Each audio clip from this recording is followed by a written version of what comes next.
Hey, this is Jack, and this video is called If He Wants a Relationship with You, He'll Do These 4 Things.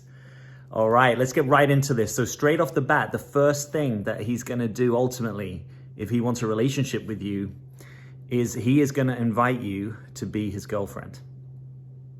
He's gonna invite you to be his girlfriend. Now, I've made this video easy. There's 4 eyes. This is the first eye. He's inviting you to be his girlfriend. Said differently, he declares that he wants a relationship with you, right? And as simple as that may sound, we can often overcomplicate things and imagine that he's wanting a relationship, or intuit that he's wanting a relationship, or surmising that he wants a relationship. But there's nothing as powerful as him actually declaring directly to you, I want a relationship with you. And the normal way of doing that is one of 2 things. I want you to be my girlfriend, or I want to be exclusive with you. So said differently, if he is not bringing forth the conversation at some point about wanting to be your boyfriend or wanting to be in an exclusive relationship with you, then that in itself is an important data point for you to pay attention to. And if you've been connecting 5 to 10 to 12, 15 times, and this has not been put on the table at all, you might want to get curious about what his intentions for you are. And I would always encourage you to ask if you don't feel clear. Now, if he hasn't made it clear, as I say, that is a data point. That's really the gold standard that we're looking for, right? Is that you don't have to ask. Anytime that you aren't clear where you stand, he's not making it clear where you stand. He's not owning this declaration, right? But you can check out your assumptions. Just say, look, I like you, or I'm into this. I don't know where I stand.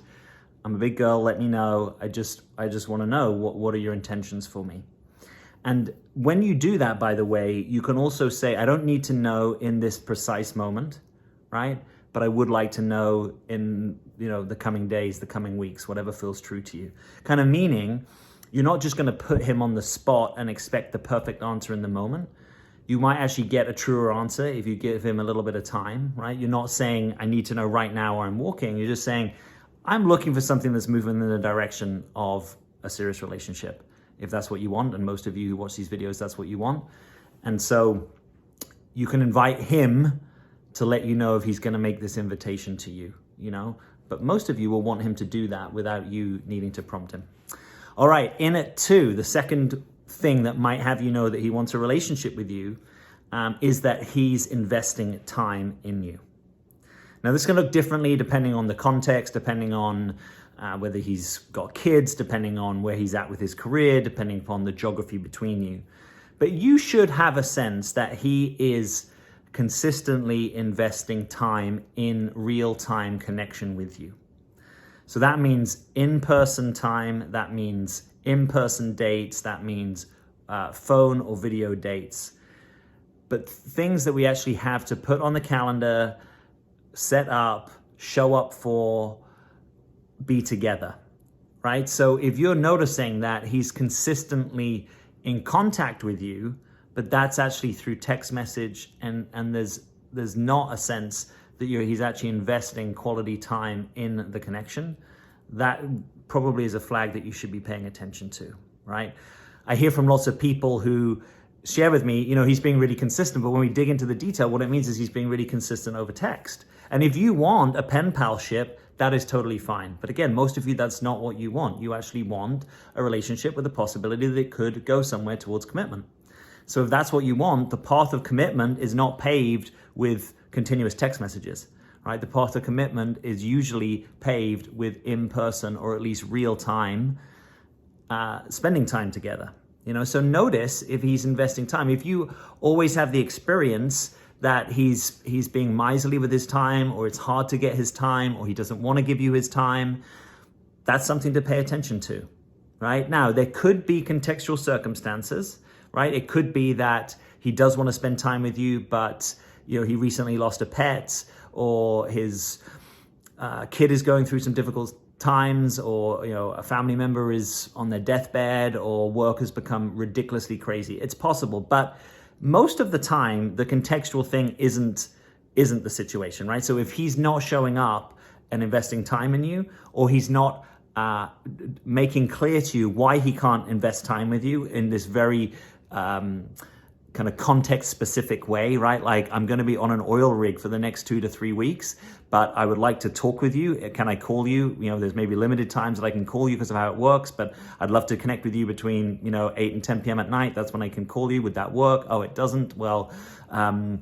let's put something on the calendar for when I'm back. I'm back in 2 weeks. I want to see you within, a day or two of getting back. Can we put something on the calendar? So you can get a sense of his desire towards investing time, even if there is something that's context specific. And if the context specific thing means that he can't spend enough time with you in a way that's working for you, you could also say, hey, I would like to see if there's something here, but I don't really want to do this piecemeal, bitty approach to getting to know each other. So how about we actually downshift until you're through this thing, right? Go deal with taking care of your mom, right? Or go deal with this, crazy work presentation situation.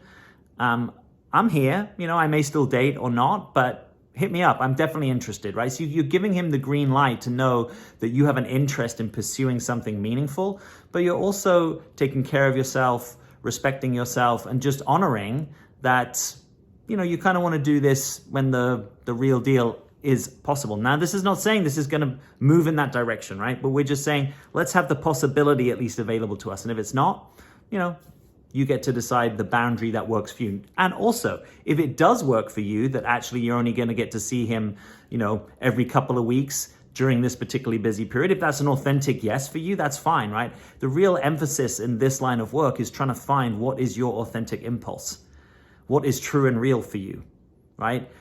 If it's true and real for you that you're happy for a very slow burn getting to know him, and your intuition is he's telling you the truth when he says about this contextual specific thing that's really busy right now, all the power to you, right? What we don't want is that you say yes to something that actually later you're going to feel resentful or begrudge that you gave your energy and investment towards because your intuition up front was telling you something different, right? So your intuition is going to override these 4 points, is going to override anything that you really find on YouTube. Ultimately, your own intuition and guidance to yourself is priceless. Listen to it. Pay attention to it. Try to dial that signal in as clearly as you can. All right, the third thing that you may notice if he wants a relationship with you is that he's initiating, right? Is that he's initiating. So this is our third I for initiating. So he's going to be initiating spending time with you, right? Making plans with you, finding out things about you, right? What are you into? What are you not into? Likes, desires, hopes, right? So there's a sense that he cares about getting to know you, and he cares about taking the lead in seeing where the relationship could go, right? Now, the key thing about this initiating is, and why I've separated it out as a point from the investing time, you may have had a dynamic with a guy that if you invite him to do things, he's happy to do things with you, right? If you say, hey, are you around this weekend? He says, hey, yeah, I'm around this weekend.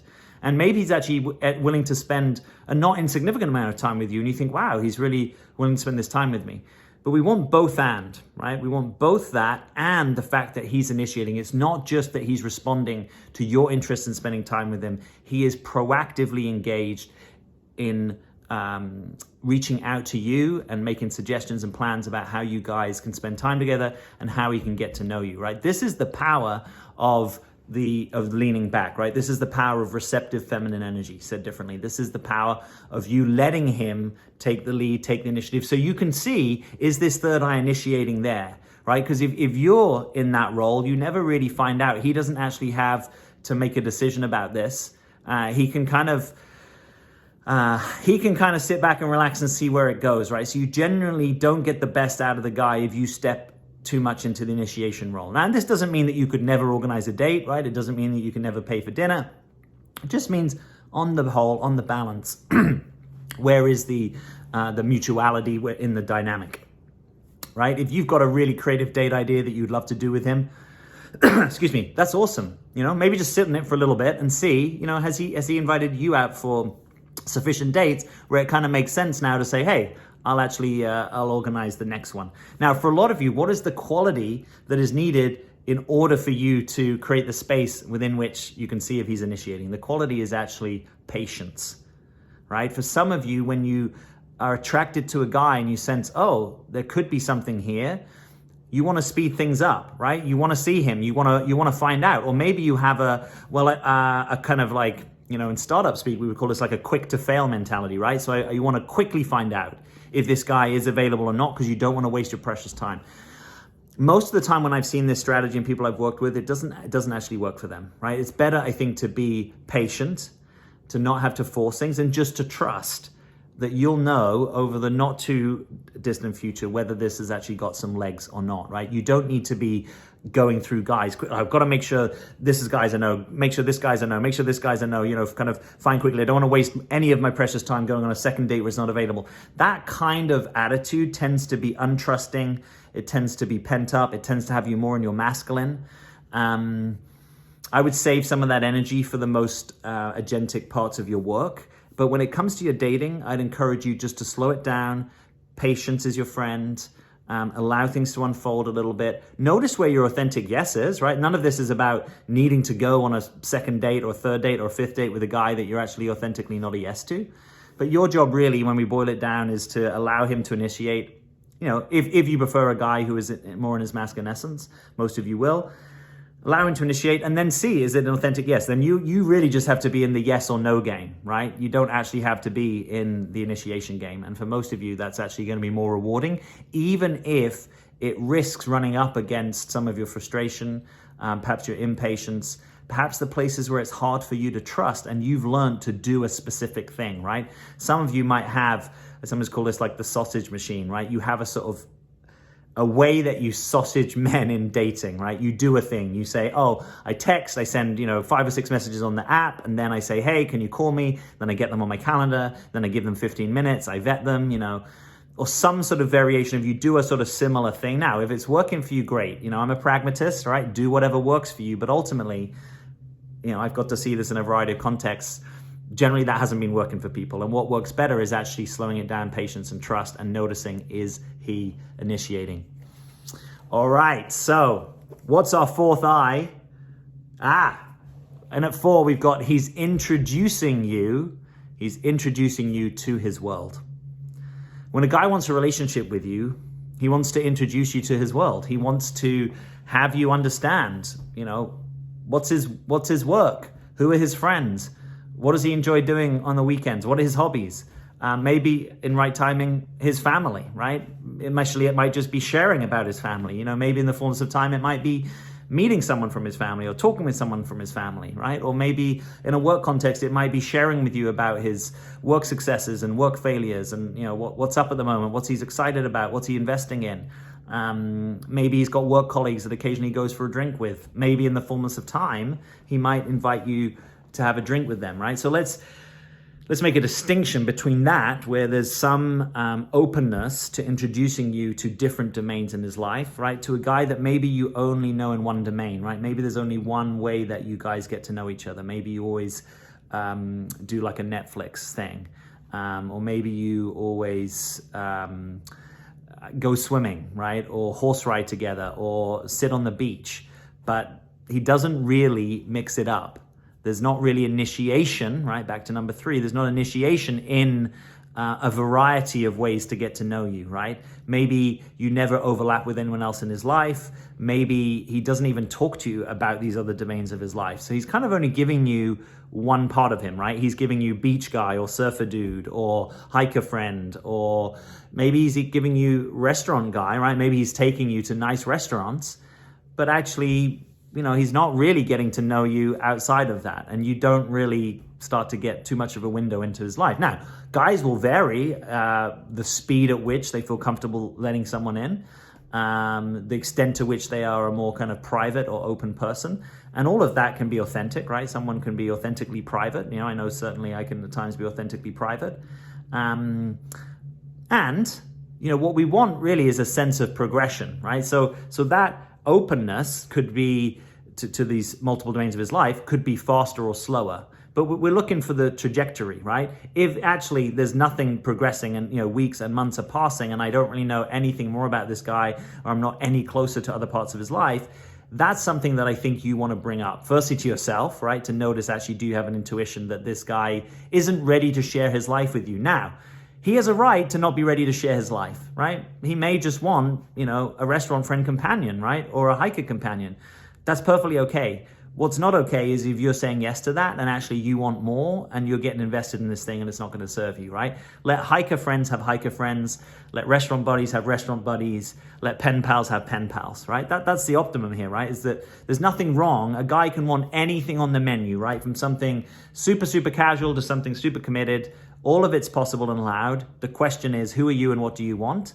And how are you going to find the right mix, right? So don't disavow yourself, right? Know your worth, know what you want, know what's authentic and true for you, and take a stand for it. And so if you're noticing, I actually want to be part of someone's life, and that's not feeling very available here, I would encourage you just to have a straight, authentic conversation about that, right?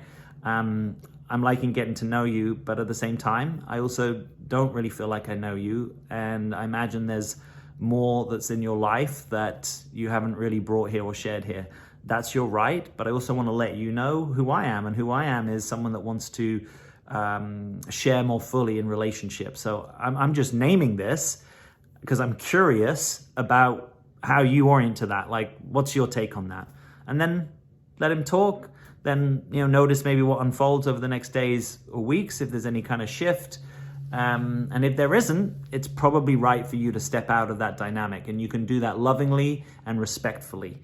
Right? What we want to be out of is the business of making other people's authentic desires somehow about disrespecting us, right? So if his authentic desire is to have a one domain type of connection with a woman, that's actually not about you, right? That's probably about that's what he wants and he's available for. And even if it were specific in your direction, he actually gets to want and have that. You just get to want and have, I'm not okay with that. That doesn't work for me. All right, so you see how this works. That's how we take it into a little bit more maturity, is people get to want what they want. Authentically, you get the same, but you also get to have your authentic no and your authentic yes. And that's where your power is in connection. So just to kind of bring this all together, we've got our 4 eyes, right? He's investing in you. He's initiating. He's introducing you to his world, and he's inviting you to be his girlfriend. If any of those isn't present, you want to take a moment and get really clear and curious, right? You probably want to hit your journal. You may want to check it out with him, but you really don't want to be in the business of excusing or backfilling, right? Or kind of rationalizing, creating a story about why one of these things isn't present.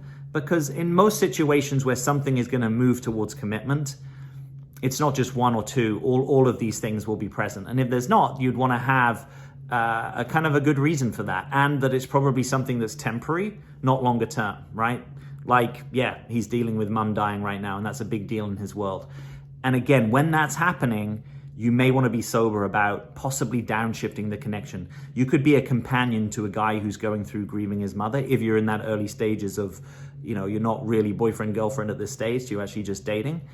You could be available as more of a companion, like a friend, but it might not be that you thinking we're in the partner track is going to make any sense for you, right? Let that be something that happens on the back of these 4 things rather than you having to fill in for any of them. So I'd love to hear, what's your experience? Please leave me a comment. I would love to have you with us. Subscribe to this channel. I release videos every week on personal growth, dating, relating, and other such topics. And as always, I'm Jack. Thanks for being here.